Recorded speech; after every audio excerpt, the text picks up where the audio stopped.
आपका स्वागत है इस पॉडकास्ट में। और जैसे हम आपको पता है कि हम लोग एक सीरीज़ कंडक्ट कर रहे हैं जिसमें हम जानते हैं म्यूचुअल फंड्स के बारे में। प्रीवियस 2 वीडियोस में हमने म्यूचुअल फंड्स का डिस्कशन करा था और आज हम उन्हीं सीरीज़ को आगे ले जाएंगे। So again we have A.K. Nigam sir. Sir, I welcome you sir in this podcast. नमस्ते। सर अब हम आगे चर्चा करेंगे। आज हम और सारे नए नए क्वेश्चंस लेकर आए हैं आपके सामने। जैसे कि प्रीवियस वीडियो में हमने डिस्कस करा था कि म्यूचुअल फंड्स की जो कैटेगराइजेशन है, आपने बताया था डिफरेंट टाइप्स के म्यूचुअल फंड्स बताया था और आपने ये भी बताया था कि म्यूचुअल फंड काम आखिर करता कैसे है।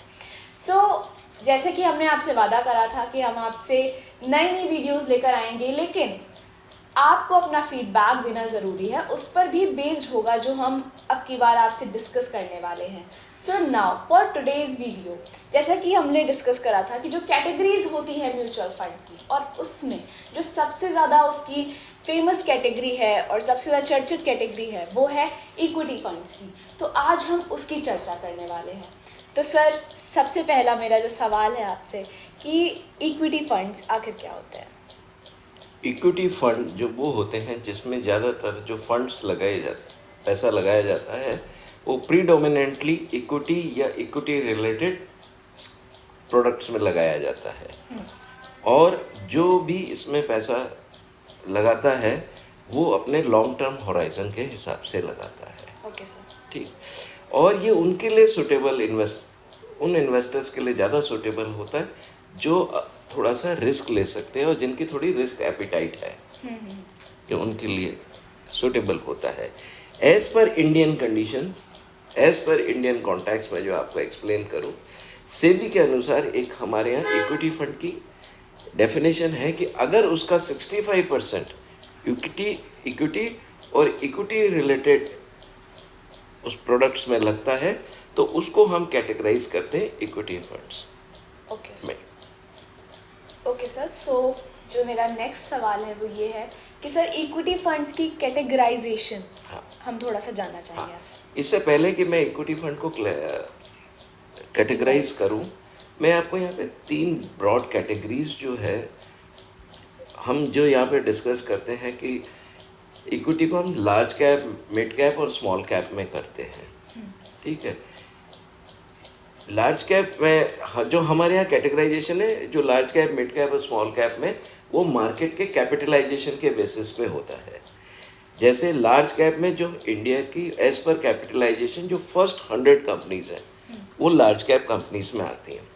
फिर 100 से 250 के बीच में जो कंपनीज हैं वो आती हैं मिड कैप कैटेगरीज में। ठीक है।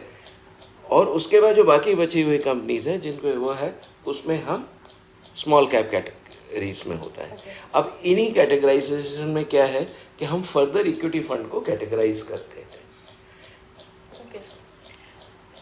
तो अभी थोड़ा सा आप मुझे एक्सप्लेन कर सकते हैं सर हम लोगों को कि आपने जैसे बताया कि mid cap, large cap, multi cap companies का आपने बताया अभी हम लोग को डिफरेंशिएशन। थोड़ा सा हम जानना चाहेंगे कि फ्लेक्सी कैप और मल्टी कैप में क्या? मैं उससे पहले आप लोगों को ये बताना चाहता हूँ कि अपन जो सारी जो इक्विटी फंड की कैटेगराइजेशन है वो डिस्कस कर लेंगे और उसके बाद फिर हम ये डिस्कस करेंगे कि उनमें से जो मल्टी कैप और फ्लेक्सी कैप क्या है। जो आपका क्वेश्चन है it's a very good question, but हम उसको उसके बाद डिस्कस करेंगे तो आपको क्लियर हो जाएगा कि मल्टी कैप और फ्लेक्सी कैप में क्या डिफरेंस है।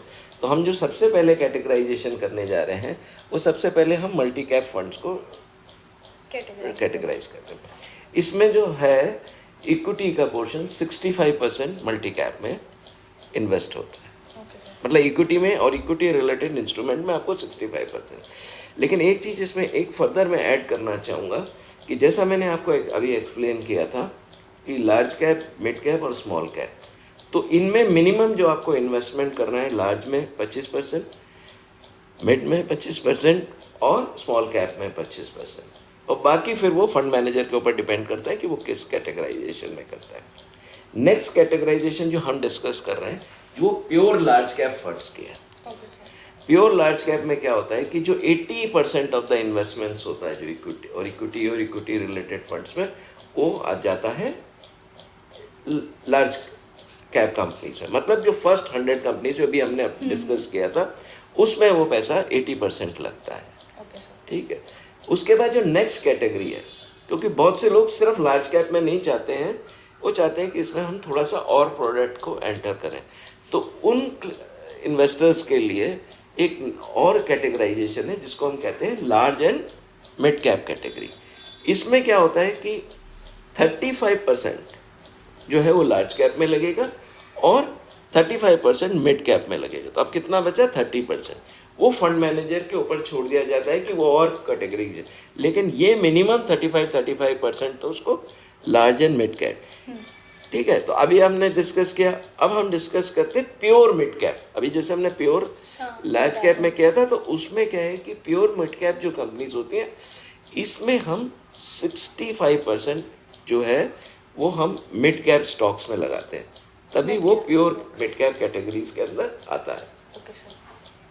स्मॉल कैप में भी सेम 65% मिनिमम उसका स्मॉल कैप कंपनीज में इन्वेस्टेड होना चाहिए। Okay sir. उसके बाद आ गया फ्लेक्सी कैप। फ्लेक्सी कैप में क्या है? It is an open ended dynamic equity fund. ठीक है। इसमें across large cap, mid cap, small cap ये पैसा इन्वेस्ट होता है। इसमें कोई फिक्स परसेंटेज नहीं है कि लार्ज कैप में कितना होना चाहिए, मिड कैप में कितना होना चाहिए और स्मॉल कैप में कितना होना चाहिए। कुछ ठीक। ये फंड मैनेजर के बेसिस पे होता है कि वो किस कैटेगरी, हो सकता है उसमें वो जो मैक्सिमम पोर्शन है वो लार्ज कैप में डले, कल को हो सकता है कि वो मार्केट कंडीशन के हिसाब से वो मैक्सिमम जो है वो मिड कैप में लगे। तो इसमें फ्लेक्सिबिलिटी होती है फंड मैनेजर के पास, मतलब मार्केट कंडीशन पे डिपेंड करता है। वो फंड मैनेजर की अपनी स्ट्रेटेजी और उस पर डिपेंड करता है कि वो किस में वो इन्वेस्ट करेगा। ठीक है। नेक्स्ट कैटेगरी आती है डिविडेंड यील्ड फंड्स की। इसमें जो पैसा होता है वो ज़्यादातर जो प्रीडोमिनेंटली जो पैसा लगता है जहाँ पे डिविडेंड यील्ड ज़्यादा होता है, लेकिन वो भी मिनिमम 65% होना चाहिए। 65% जो इक्विटी, जैसे डिफरेंट टाइप ऑफ इक्विटी है जहाँ वो, और इक्विटी रिलेटेड जहाँ पे डिविडेंड यील्ड ज़्यादा होता है वहाँ पे इन्वेस्टमेंट, तो वो वही स्टॉक्स लेगा जो 65% डिविडेंड यील्ड है। सर थोड़ा सा डिविडेंड यील्ड आप डिविडेंड यील्ड क्या होता है कि एक आदमी ने जो पैसा इन्वेस्ट किया, जैसे सपोज 100 रुपीज़ उसने इन्वेस्ट किया। ठीक है। अब 100 रुपीज़ के हिसाब से उसने इन्वेस्ट किया, उस समय जो उसकी वैल्यू है एनएवी भले 20 रुपीज़ हो, 30 रुपीज़ हो, उससे मैटर नहीं करता। लेकिन जब कंपनी जो शेयर्स है वो सपोज 10 रुपये का शेयर है, तो वो जब डिविडेंड डिक्लेयर करता है तो वो कई बार कहता है कि मैंने 50% डिविडेंड दिया। ठीक है। तो 50% डिविडेंड कितना हुआ? 10 रुपये 50 पैसे। ठीक है। अगर वो कहता है कि 50 पैसे, लेकिन उसने तो पैसे 100 रुपये लगाए, उसने तो 100 रुपये लगाए ना, क्योंकि उस समय एनएवी ज़्यादा थी, तो उसको पर यूनिट के हिसाब से कितना डिविडेंड मिलेगा, उसको जो हम कहते हैं उसको डिविडेंड यील्ड कहते हैं। मतलब उसने जो पैसा लगाया उसमें उसको कितना डिविडेंड मिला, उसको जब हम एनालाइज बेसिस करते हैं तो उसको डिविडेंड यील्ड कहते हैं। उसमें ये नहीं होता कि परसेंटेज पर, जो कंपनी डिक्लेयर करती है डिविडेंड वो बेस वैल्यू पे करती है। Okay sir. ठीक है। उसके बाद आ गया वैल्यू फंड्स। वैल्यू फंड्स क्या होते हैं? फिर वही है कि मैंने 65% तो स्टॉक में लगाना है क्योंकि उसको इक्विटी कैटेगरी में आना है।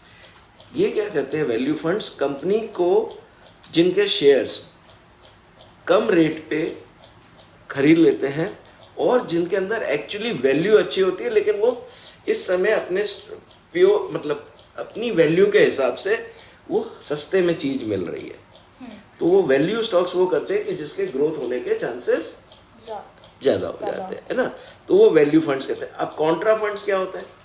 नेक्स्ट कैटेगरी है कॉन्ट्रा फंड। कॉन्ट्रा जैसा नाम सजेस्ट करता है, कॉन्ट्रा मतलब जो एक ट्रेंड चल रहा है उसके अपोजिट एक कॉन्ट्रा स्ट्रैटेजी अपनाई जाती है। जैसे आदमी एक डायरेक्शन में जा रहा है, दूसरा आदमी कहता है नहीं मैं इस डायरेक्शन में नहीं जाऊंगा, तो वो कॉन्ट्रारियन अप्रोच लेता है, बिल्कुल अपोजिट अप्रोच लेता है। तो उसको जो मार्केट में जैसा जो ट्रेंड चल रहा है उसके अगेंस्ट वो कॉन्ट्रारी अप्रोच लेता है, तो उसको हम कॉन्ट्रा फंड कैटेगरी कहते हैं। अगली कैटेगरी, ये थोड़ा सा रिस्की और प्रोडक्ट्स है जिसको हम फोकस फंड कहते हैं। फोकस फंड में होता है कि जैसे आपने और इक्विटी फंड्स में है कि उसमें कोई ये लिमिट नहीं होती कि आपको आप 50 शेयर्स भी सेलेक्ट कर सकते हैं, 60 भी कर सकते हैं, 40 भी कर सकते हैं। फोकस फंड में क्या होता है कि जितनी कंपनीज अवेलेबल है large mid and small cap में, वो मैक्सिमम 30 स्टॉक्स को ही अपने पोर्टफोलियो में रख सकते हैं। Maximum 30। It can be 25 also, 20 also, but focus होगा कि वो 30 में। ठीक है, ये थोड़े से ज्यादा रिस्की होते हैं। अब आ गया सेक्टोरियल और theme based fund, thematic fund जो कैटेगरी कहते हैं। सेक्टोरियल फंड्स में क्या है कि उनको 80% अपनी थीम के अनुसार या अपने सेक्टर के अनुसार पैसा निवेश करना होता है या इन्वेस्ट करना होता है। जैसे अगर वो फार्मा रिलेटेड कंपनीज में कर रहा है तो उसको हम पर्टिकुलर 80% उसको फार्मा कैटेगरीज या उससे रिलेटेड उन्होंने जो उनकी सेक्टर उन्होंने डिसाइड किया। सेम चीज आईटी है, ऑटो इंडस्ट्री है, ये डिफरेंट सेक्टर्स हैं। तो उनको ये लगता है कि जैसे इसमें उन लोगों को निवेश करना चाहिए जिनको ये लगता है कि आज की तारीख में ऑटो सेक्टर अच्छा करेगा, तो वो ऑटो सेक्टर वाले फंड्स में पैसा लगाए। अच्छा। ये थोड़े रिस्की होते हैं क्योंकि किसी को पता नहीं होता कब सेक्टर है, क्योंकि वो स्पेसिफिक एक सेक्टर्स में लगाते हैं। नेक्स्ट कैटेगरी जो है वो कहलाती है ELSS। ELSS जो होती है उसमें 80% जो है वो उसका इन्वेस्टमेंट होना चाहिए इन स्टॉक्स में। 80% स्टॉक्स में इन्वेस्टमेंट। और ये जो है इसमें एक और चीज मैं आपको क्लियर कर दूं कि इसमें 3 साल की लॉकिंग होती है। 3 साल की लॉकिंग। Okay sir. तो सर ये जो ELSS का भी आपने नाम लिया, इक्विटी लिंक सेविंग स्कीम इसको कहते हैं। हाँ। और तो सर इसके जो बेनिफिट्स होते हैं, हाँ। थोड़ा सा आप बता सकते हैं? इसमें जो सबसे बड़ा बेनिफिट है वो ये है कि म्यूचुअल फंड की जितनी डिफरेंट कैटेगरीज हैं उसमें से सिर्फ ये स्कीम क्वालिफाई करती है इनकम टैक्स के सेक्शन 80C बेनिफिट्स के लिए। आपको मैं यहाँ पे एक चीज और क्लेरिफाई कर दूं कि जो सेक्शन 80C की टोटल लिमिट है वो है 1,50,000। 1,50,000। तो वो आपको सेक्शन 80C में डिडक्शन मिलता है। वैसे 80C के अंदर और भी प्रोडक्ट्स आते हैं, लेकिन वो ELSS के थ्रू अगर बेनिफिट लेता है तो वो मैक्सिमम 1.5 लाख रुपए 1 साल में लगा सकता है। लेकिन अगर उसने जैसे 80C का बेनिफिट लेने के लिए इंश्योरेंस या और अदर प्रोडक्ट्स भी कर रखे हैं तो वो म्यूचुअल फंड उसको कम करके, तो उसको मैक्सिमम लिमिट है वो 1.5 लाख के अंदर उसको सारे आते हैं। ELSS का जो सबसे बड़ा बेनिफिट है वो ये है, दूसरे जो सेक्शन 80C के प्रोडक्ट्स है इसमें सबसे कम लॉक इन पीरियड होता है। इसमें 3 इयर्स का ही सिर्फ लॉक इन है। बाकी जितनी भी सेक्शन 80C के अंदर में आती हैं उनका सबका जो लॉक इन पीरियड है वो 3 इयर्स से ज़्यादा होता है। तो ये एक बेनिफिट है। ओके सर, तो ये हमने बात करी अभी ELSS के सारे बेनिफिट्स की। उम्मीद है आप सब नोट्स ले रहे होंगे, क्योंकि जैसे आपने देखा अभी सर बता रहे थे, मैं सब कुछ नोट डाउन कर रही थी, क्योंकि आज जो सर ने इन्फॉर्मेशन शेयर करी है वो पिछले 2 वीडियो से मुझे लग रहा है काफ़ी ज़्यादा और काफ़ी डीप आपने इनसाइट्स हमसे शेयर करें हैं। So thank you so much sir. आज हम लोगों ने इक्विटी फंड्स के बारे में जाना, स्कीम्स के बारे में जाना, ELSS एंड आपने सेक्शन का भी जैसे जिक्र करा, 80C के बारे में आपने बताया। सो उम्मीद है आप लोगों ने आज काफ़ी कुछ जाना होगा स्कीम्स के बारे में एंड इन्वेस्टमेंट के बारे में भी, कि कौन सी स्कीम है सबसे बेस्ट हो सकती है, ये भी जाना होगा।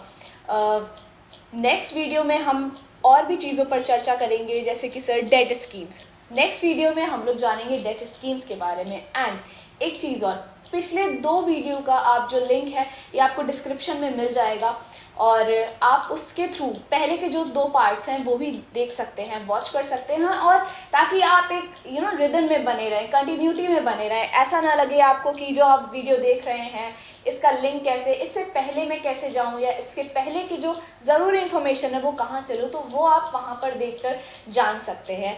तो देखते रहिए और हमें सुनते रहिए, और हम ऐसे ही आपको गाइड करते रहेंगे, सर आपको गाइड करते रहेंगे। तो आज के लिए हमें दीजिए इजाज़त, मिलते हैं आपसे नेक्स्ट पॉडकास्ट में। Thank you so much.